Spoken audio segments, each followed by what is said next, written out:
Welcome back to Call for Help. Those of you who are blessed with a high-speed internet connection are pretty familiar with the joys of acquiring MP3s quickly and easily. Downloading multimedia has really swept the nation. I mean, that is the thing to do now.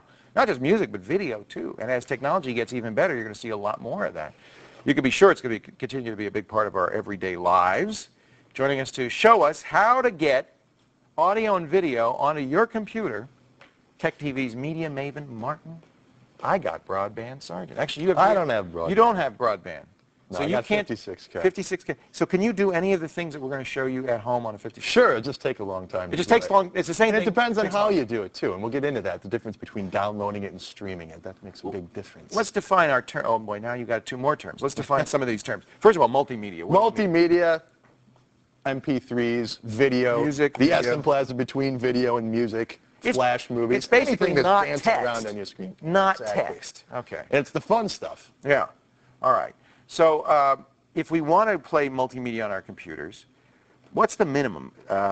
High-speed connection? I guess. Well, you'd like to have a high-speed connection, but it depends on what kind of multimedia you want to do. Like if you just want to stream a radio station, and I emphasize the word stream, you could do that on a 28-way. Oh, there's that word again. Stream, download. What's the difference? Streaming is coming off the server bits by bits by bits, okay? Yep. Not all at one time. So you're listening as it's coming, okay? Whereas if I download it, I have to wait until the entire file reaches my computer before I can play it, okay? So we have some downloaded media and we have some streamed media on our desktop today, and we're going to show you what you can do. First of all, what are the programs I need to be able to do? There's three essential programs in order to really take advantage of multimedia on the web. Those are QuickTime, which is an Apple product. Okay. Real Player, which is from Real.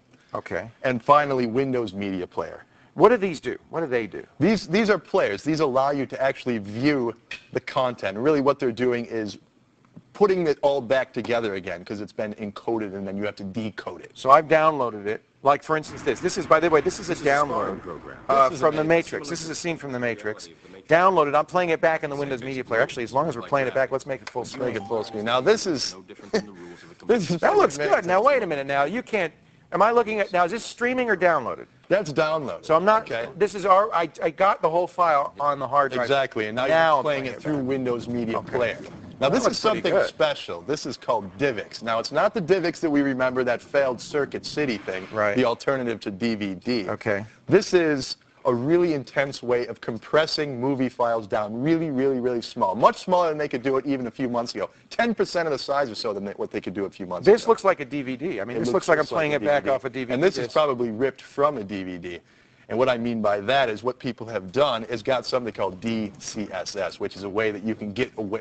They're stealing it. They're stealing it, basically, putting it on a hard drive. But now DivX is legal. DivX is legal, yes. What is DivX? DivX is a codec. This is a way of encoding really big media file into something really, really small. So this file right here, this is going to last about 5 minutes if we were to watch the whole thing. And high quality video. Very high quality and very high quality audio too. It's MP3 audio, but it's only consuming about 21 megabytes. So if you know anything about video, I know you and Christina before were talking about iMovie. Very tiny. Very tiny. For that kind of quality, it really does look like DVD. So now 20 megabytes if you have a high-speed connection is not a lot. It's too much. No, it's about 2 minutes. Yeah. 10 megabytes on 2 hours on your 10 megabytes on a 28A is going to take about an hour. An hour. Okay. On a T1, which is what we downloaded off, seconds. Should take a minute for 10 megabytes. Now, do I have DivX if I have the Windows Media Player? No, you don't. I have to download. You have to download a special codec, and there's a couple places you can get it from. The place I got it from is mydivx.com. www. And I know you know of another place as well. Divx.com. Well, this is newer. I'm just not. Yeah. I'm not as. And this is also where I got the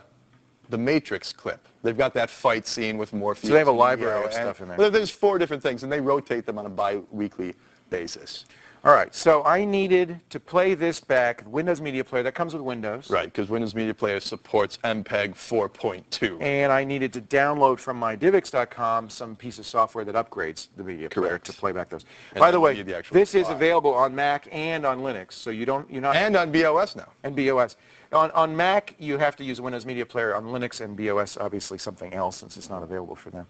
Well, so this is the future right here. I mean, there's not a lot of applications for this right now, but you know there's going to be. The guys who came up with this, Gej and Max Merlot, I think the name of the 2 hackers. Nicely pronounced. They've got a company coming out, what's it called? They've got a new company, and they're going to exploit this in more of a mainstream fashion. How do we Project Mayo. How do we get these files? One is, of course, on the website. This is another way. We've talked about Napster, right? Yeah. This is like Napster. Well, it's very interesting you bring up Napster. This is Scour. Yeah. And before we actually talk about Scour, they're calling that DivX. They say that's going to be the MP3 of video because it is so small, and already people are so it's a breakthrough in the same way. Exchanging these video files, and Hollywood is just there must be crazy really frightened about it because this is for good reason. For Hollywood's point of view, this is the same problem that the record company's been going on for a couple of years. Precisely. The only difference is it takes a really long time, even if you have a very fast connection, to download a full-length movie. Unlike Napster, which is music only, Scour is video and music. And so this is where you can go, and I could search for Matrix, and probably, let's just try it, I could probably find, oh, I'm not online, but if I were online, I would be able to find the movie probably, right? That's right. Now, it might take me a few hours to download, but that's the whole movie. And it's very difficult, and actually. Highly illegal. Very highly illegal. And people queue up to download these things from other people's hard drives, and it's difficult to get in there and actually have someone accept you. So we're not advocating the use of this to get movies, but we just want to show you. But think about what people are doing. Then they download it, and then they can burn it, like the full movie onto a CD. It's a 5-gigabyte DVD, but it's only a 660 megabyte CD. So if you want to watch media on the net, high-speed connection helps, high-speed computer helps. You need Real Player, Windows Media Player, or QuickTime, or a combination. You should really have all three because they're all free.